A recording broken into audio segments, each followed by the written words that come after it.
And the Deputy Minister also did say that they cannot put a specific figure to the number of people who are outside who would want their travel to be facilitated, because he says they have a very fluid situation with people calling in every now and then who want to be part of the facilitation program. But also just from that news conference we left a while ago, the government of Ghana has taken delivery of 10 ventilators to be distributed to COVID care centers across the country as part of measures to battle coronavirus. The ventilators donated by P Wood Limited and Tema Bonded Warehouse are to aid in the facilities in the treatment of people with coronavirus, especially those who are in critical condition, even though we've been told by the Ghana Health Service that 15 people are in severe conditions but do not need ventilators at the moment. This is just to help in case we get to that point. The ventilators, according to the CEO of the company, Mr. Edu Arthur, are to be distributed to the hospitals as follows. That's the Gapua Hospital, Tema General Hospital, the Komfo-Anokye Teaching Hospital, South Suntreso, Sunyani Regional Hospital, the Whole Teaching Hospital, Odan Hospital, and Yellow Krobo Health Directorate as well. They would have one each. Komfo-Anokye will get 2, and Gapua would also have 2. And that is the latest from the press briefing that we have. We're trying to raise on the line the Coalition of NGOs in Health for some analysis looking at the movement in the hotspots. At some points we had Tema, there was Obuasi, and now we're told that the latest hotspot is Sekondi, Takoradi, and also Takwa in the western region. What is accounting for the shift that we are seeing? Once we have Gabriel Banaku on the line, we'll explore that subject as well. But let's stay on COVID-19. The Ghana Water Company Limited has urged members of the public to reach out to the various district offices to lodge every complaint they have with water supply in their localities for immediate solution. Now, speaking to Winston Amwa on the Super Morning Show today, Managing Director of the company, Dr. Clifford Brymer, explained most of the complaints from the public are localized. According to him, until the district managers are lettered, the problem will still persist. If you don't get the district manager to tell the district manager you are not having water in this area, you might think the water is not in the line. The water is in the line. He will get there. Because some of our valves are exposed. Sometimes children are passing and they just turn it around. There are instances where district managers get to an area and realize that it's not because there's no water there, but because a valve has been throttled. Then they throttle the valve and it opens.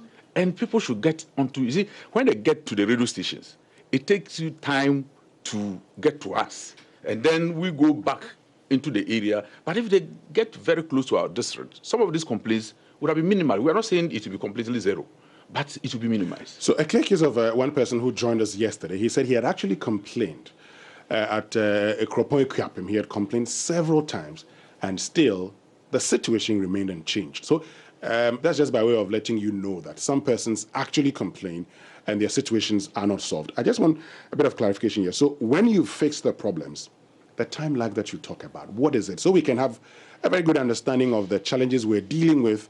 And so in some of these instances when we have these challenges, we quickly do not rush and say, I'm having these challenges. What is that time that it normally would take to have it, the water running through our taps after the fixing of problems? Sometimes it takes more than 2 days to stabilize. Yes. And as it takes the 2 days, do you communicate to your clients? We do. Your customers? We do. Stanley is here. He communicates almost all the time. Unfortunately for us, the number of radio stations should have been an advantage.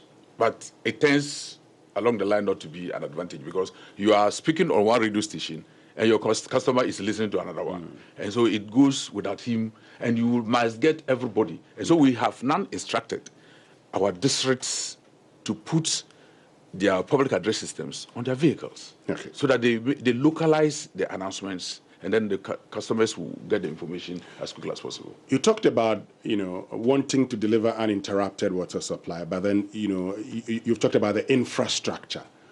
What is wrong with your infrastructure? What are your infrastructural challenges? They are old. If you go to in Chaban, I think 1921, it's 1928. If you take the line that I'm just talking about is 55 years old. If you go to Jamestown and those other areas, their pipes are as old as you can talk about, or you can think about them. And the way we also use our land is a problem. Today, if Ghana Water Company wants to replace a lot of the pipes, the compensation we might be paying will be even more than the cost of the project, because all our areas of pipelines have been built on now. So if the infrastructure is old, what is preventing you from acquiring new infrastructure and changing the old ones? Which we are doing. But we all know, as a developing country, resources are limited and problems are numerous. And so you will have to do it according to. And if this had been done over the years as we are doing now, I'm sure we would not have been confronted with this huge challenge.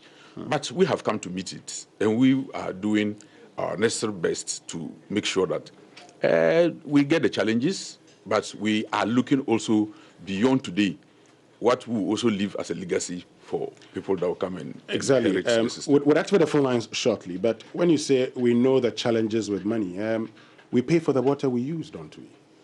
And by paying, if you raise that money, you should be able to use the funds into, changing the infrastructure that should serve us. You see, when you said it, I started laughing. Yeah. You see, utility or water utility management in Africa or developing countries, that is the main thing. What is the main thing? Yeah, I'm just going there. Yeah. I produce the water. I know how much I spend to produce a cubic meter of water. Unfortunately, I don't have the right to price that commodity, because in between myself and the consumer and the pricing, there is a regulator. And the regulator has different parameters they will have to look at. Are the people that you are going to charge able to pay? And if they are not able to pay and you reduce the price, who fills in the gap? And so it's a systemic issue that we'll have to look at. And Ghanaians along the line. So it's good you are beginning to give us these platforms for us to communicate and interact with our consumers, so that at the end of it, they realize that any increase in a tariff should let them also request for a service level that is to the level that they want. But as long as the tariffs are a bit low, but sincerely today, the tariffs are not that bad. But because there was a backlog of issues that the initial tariffs did not cover, what it means is that the current tariff is supposed to be shared between paying the previous debts that you've incurred and doing the new things that is today. So it is not enough. But if the past issues had gone off and we take this current tariff to move it along, I can assure you that a lot of changes could have come.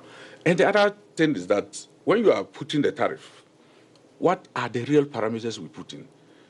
Are we putting in renewals of the system, or we are just taking operations and maintenance? These are issues. What is the current situation? We have operation and maintenance being significant. The rest are being minimal. And so it's a little bit difficult for you to be able to take that tariff that you are talking about and then you use it to get the kind of results that you want. It's a conversation that we can continue to put out. Because if you look at most of the areas or most of the countries, normally cannot finance water delivery from water. It's difficult because telephone is very easy. You might not even tell what level of consumption you have done on your unit and it's finished. All you do, you replace. So you're suggesting we tax other areas to I am not saying it. No, but you're just telling us that in other jurisdictions, that is the case. You don't is that what you would want to see in exactly. Ghana?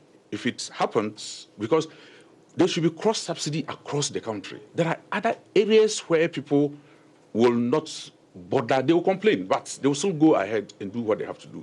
Those days, we should see that the importance of water is not known until it becomes scarce. Today, if you go to a household and try to check their their expenditure pattern, you realize that though they say water is expensive, they pay, that is the minimum thing that they do. unless those who get third-party or additional providers to give them, they pay higher than those who take it from us. Those who take it from us, they take it for something very, very, very low. Okay. Now, responding to complaints from the caller at Katamanso, Dr. Brima attributed a shortage of water in that area to an ongoing construction work there. He assured contractors are back to the site to restore flow of water through the lines. Construction is taking place, your pipes are taken off, and normally when they take them off, you give them the bill, because you take our line off, we expect you to replace it for us. So those things take some time. Yeah, but talking about they taking some time, Dr. Brima, you see, for us as customers, our problem is that we need the water. Yes. So as it takes time, can't anything be done? You fast track it so we can have access to the water quickly? Because this is right from January till May. No, but yeah, that's a developing area actually, and I don't think they were directly connected to our systems. And to be frank with you, we have put our operation guys online. So when it gets to, I forgot to mention this, when we get to some critical areas, you permit us to let them come in, and then, because some of them are localized issues where they will have to attend. Like this Katamanso one, it should be a localized problem. It's a new area, and these new areas, some of them find a way of tapping on our main lines onto their homes. That's our people do. But it's not an area that Ghana Water Company itself had planned to get the water to. So when there are little challenges, then they have a problem. But if you tell them not to go ahead, but they still find it difficult not to connect. There are areas in Accra that we will have to get water to, which were not connected. And we cannot be running to all the areas at the same time. And that's why this pram issue has just come in. Because the big pipelines are laid by Ghana Water Company. And they are laid according to our expansion plan. But the areas are expanding rapidly, such that faster than our own plan. And so if you want to run and follow them, you are equally compounding the problem that you have for yourself. Because those that you have, you are getting supplied to them, you are expanding, you are limiting the volume of water that you have at hand. So you now have to be distributing to a larger number of people. So these are some of the challenges that we face. But people still think they must be connected. If you go to Amahia, recently the community came on their own.